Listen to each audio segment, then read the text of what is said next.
माँ, आप चिंता ना करो। देखना, आप जल्दी ही ठीक हो जाएंगी। मैं आपका बहुत ही अच्छे से इलाज करवाऊंगा। बहुत पुरानी बात है। सुंदरपुर नाम के एक गांव में मोहन नाम का एक गरीब लकड़हारा रहा करता था। उसके परिवार में केवल उसकी एक बूढ़ी माँ ही थी, जो एक गंभीर बीमारी का शिकार हो गई थी, जिस वजह से उनके पैरों ने उनका साथ छोड़ दिया था।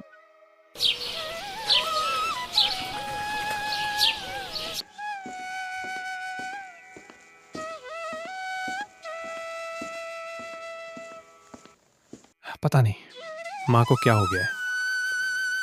हर तरह का इलाज करवा कर देख लिया है, लेकिन कहीं से भी कोई फायदा नजर नहीं आ रहा है। मुझे समझ में नहीं आ रहा है कि मैं ऐसा क्या करूं जिससे उनके पैर ठीक हो जाए। इतना कहकर फिर मोहन लकड़ियां काटने लगता है।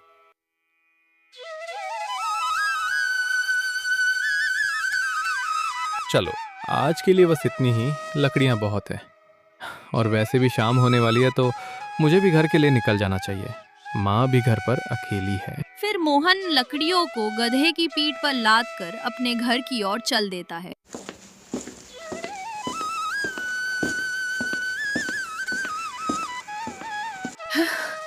आ गया बेटा। आज बहुत देर कैसे हो गई? और लकड़ियां आज घर क्यों लेकर चला आया? आज बाजार नहीं गया इन्हें बेचने के लिए? नहीं माँ, आज मुझे जंगल में ही देर हो गई थी लकड़ियाँ काटते हुए, और फिर आप भी अकेली थी। समय ज़्यादा हो रहा था, और फिर आपकी दवा का भी समय होने वाला था। तो मैंने सोचा कि कल थोड़ी और लकड़ियाँ काट लूँगा तो सब एक साथ बेच कर आऊँगा। इस तरह से रोज़ के हिसाब से थोड़े ज़्यादा पैसे आ जाएंगे। इतना कहकर फिर मोहन खाना पकाने चला जाता है। थोड़ी ही देर में फिर मोहन अपनी माँ को दवा खिलाकर उन्हें सुला देता है और खुद भी लेट जाता है। मैंने हर तरह की अंग्रेजी दवाइयाँ करवा के देख ली है। सोच रहा हूँ कि एक बार आयुर्वेदिक दवा करवा कर देखूं। क्या पता उससे माँ की बीमारी ठीक हो जाए।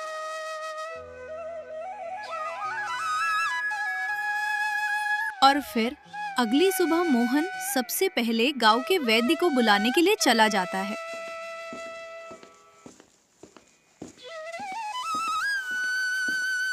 वैद्य जी, आप घर पे हैं क्या? अरे कौन है? क्या बात है? अरे नमस्ते काकी।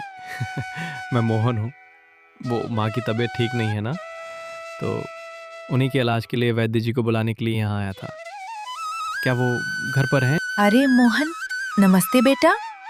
वैद्य जी घर पर ही हैं। वो अंदर अपने कमरे में कोई जड़ी बूटी के बारे में पढ़ रहे थे। रुको, मैं उन्हें अभी बुला कर लाती हूँ। फिर काकी वैद्य जी को बुलाने चली जाती है।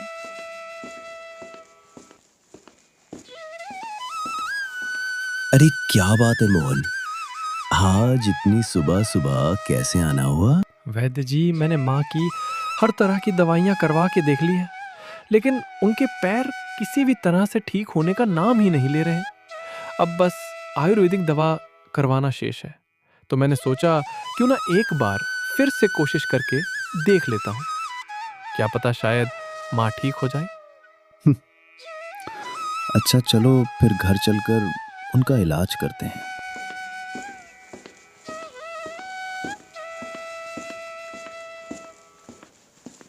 वैद्य जी, क्या हुआ है मेरी माँ को? वो ठीक तो हो जाएंगी ना? मोहन, मैं कोशिश तो जरूर करूंगा। अब तुम्हारी माँ का ठीक होना या ना होना सब कुछ उस परमात्मा के हाथ में है। फिर वैद्य जी मोहन की माँ का इलाज करना शुरू कर देते हैं। समय बीतता जाता है, लेकिन वैद्य जी की भी दवाइयाँ मोहन की माँ का इलाज करने में सफल नहीं हो रही थी। और फिर एक दिन थक हार कर उदास होते हुए मोहन ने वैद्य जी से पूछा, क्या हुआ वैद्य जी, मेरी माँ ठीक तो हो जाएंगी ना? क्या बताऊं मोहन, मेरे पास जो भी जड़ी बूटियां थी मैंने सबका प्रयोग करके देख लिया है, लेकिन मुझे ये समझ में नहीं आ रहा है कि इतना इलाज करने के बाद भी तुम्हारी माँ के पैरों में कोई हलचल नहीं दिखाई दे रहा है। अब तो केवल उस ईश्वर के चमत्कार का ही मार विशेष बचा है। मेरे पास अब इस बीमारी का कोई इलाज नहीं है। मुझे माफ करना मोहन। वैद्य जी, ऐसा ना कहिए, कोई तो इलाज होगा इस संसार में। आप मुझे कुछ तो बताइए वैद्य जी। एक उपाय है मोहन, जिससे कि तुम्हारी माँ के पैर ठीक हो सकते हैं, लेकिन इस उपाय में तुम्हारे प्राण भी जा सकते हैं। वैद्य जी, आप बस मुझे वो उपाय बताइए, मैं सब कुछ करने के लिए तैयार हूँ, चाहे उसके लिए मुझे कुछ भी करना पड़े। तो ठीक है मोहन, मेरी बातों को ध्यान से सुनना। यहाँ से 40 कोस दूर एक जंगल है। उस जंगल का नाम मायावन है। जंगल के बीच में एक तालाब है, जहाँ पर एक दिव्य और नीले रंग का कमल खिलता है। तुम्हें उस कमल को लाना होगा। तुम्हें ठीक है वैद्य जी, मैं कल सुबह प्रातः ही जंगल के लिए निकल जाऊंगा और उस दिव्य कमल को आपके पास ले आऊंगा। मोहन बेटा, उस कमल को पाना इतना आसान नहीं है, क्योंकि उस दिव्य कमल की रक्षा एक विशालकाय राक्षस करता है, और जो भी उस कमल को पाने की चाहत में वहां जाता है, वो राक्षस उससे पहले कुछ सवाल पूछता है, और अगर उसे उसके सवालों के जवाब नहीं मिलते हैं तो वो उन्हें मारकर खा जाता है। जी वैद्य जी, मैं इस बात का पूरा ध्यान रखूंगा, आप चिंता ना करें। और फिर वैद्य जी अपने घर चले जाते हैं।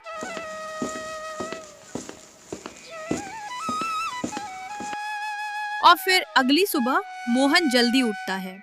अपने पड़ोसी, जिसका नाम मदन था, उसे अपनी की माँ की जिम्मेदारी सौंपकर जंगल के लिए निकल जाता है।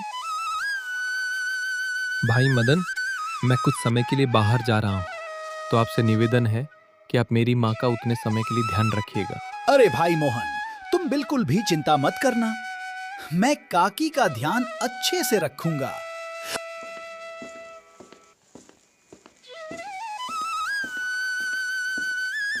अब मोहन को चलते हुए 3 दिन बीत चुके थे, लेकिन अभी वो जंगल तक नहीं पहुंच पाया था। न जाने क्या हो गया माँ को। हे परमात्मा, अब मैं आपके ही सहारे हूँ, मेरी रक्षा करना और मुझे मेरे कार्य में सफल करना। फिर मोहन बैठे बैठे उसी पेड़ के नीचे सो जाता है और फिर थोड़ी देर बाद उठकर फिर से जंगल की ओर निकल जाता है।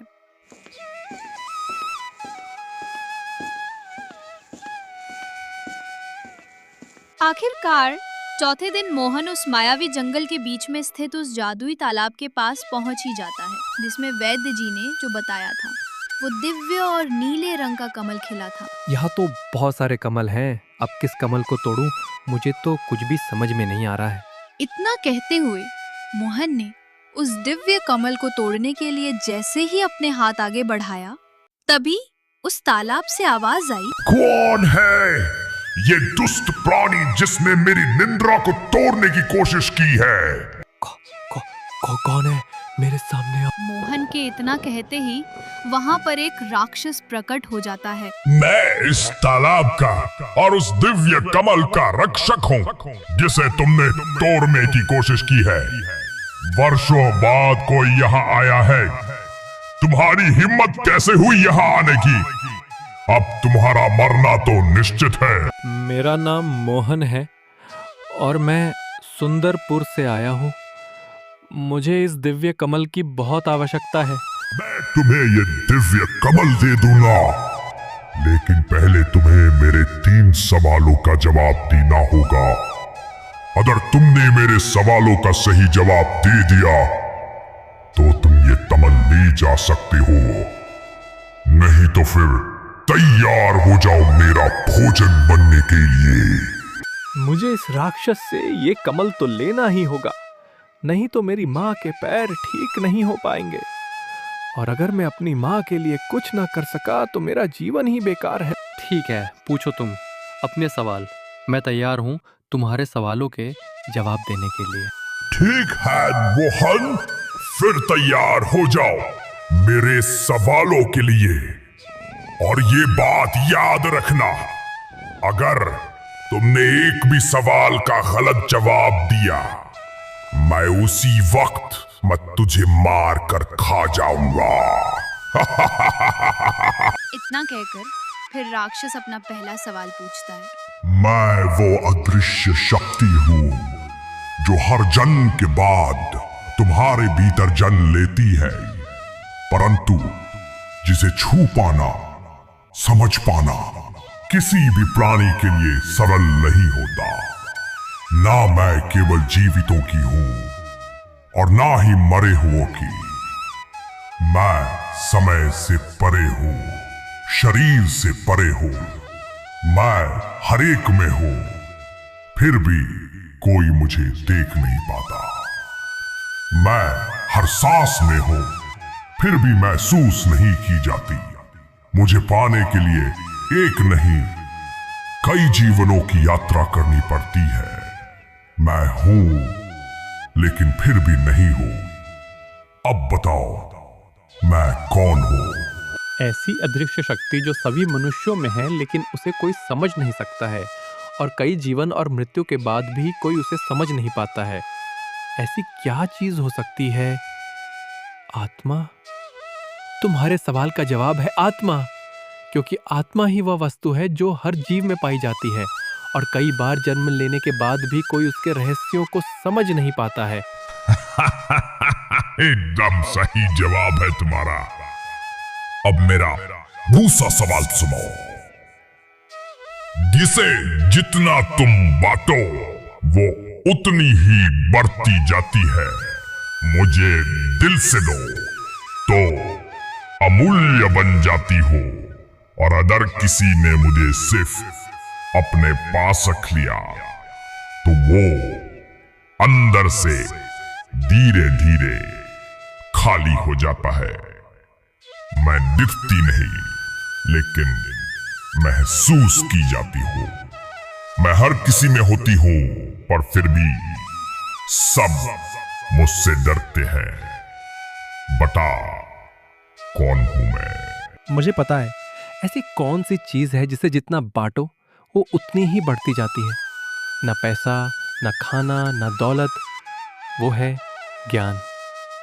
ज्ञान ही वो चीज है जो देने से घटती नहीं बल्कि और बढ़ती है, देने वाले में भी और पाने वाले में भी। ठीक है, तुम्हारा ये जवाब भी एकदम सही है, लेकिन याद रखना मोहन, अगर तुम मेरे इस आखिरी सवाल का जवाब ना दे सके तो मैं तुम्हें मारकर खा जाऊंगा। मेरा आखिरी सवाल है, मैं वो रहस्यमयी शक्ति हूं जिसे ना देखा जा सकता है, ना छुआ जा सकता है। मैं ना समय हूं, ना मृत्यु, फिर भी मुझसे सब डरते हैं। मैं बिना आहट के आती हूं, और मेरे आने के बाद सब कुछ बदल जाता है। कोई मुझे रोक नहीं सकता, ना दरवाजे, ना दीवारें, ना इंसानी ताकतें। मैं हर दिल को हिला देती हूँ, हर सोच को थाम लेती हूँ। मुझे कोई सुन नहीं सकता, पर मेरे आने की आहट हर किसी को महसूस होती है। अब बता, मैं कौन हूँ? हाँ, मैं जानता हूं तुम्हारे सवाल का जवाब।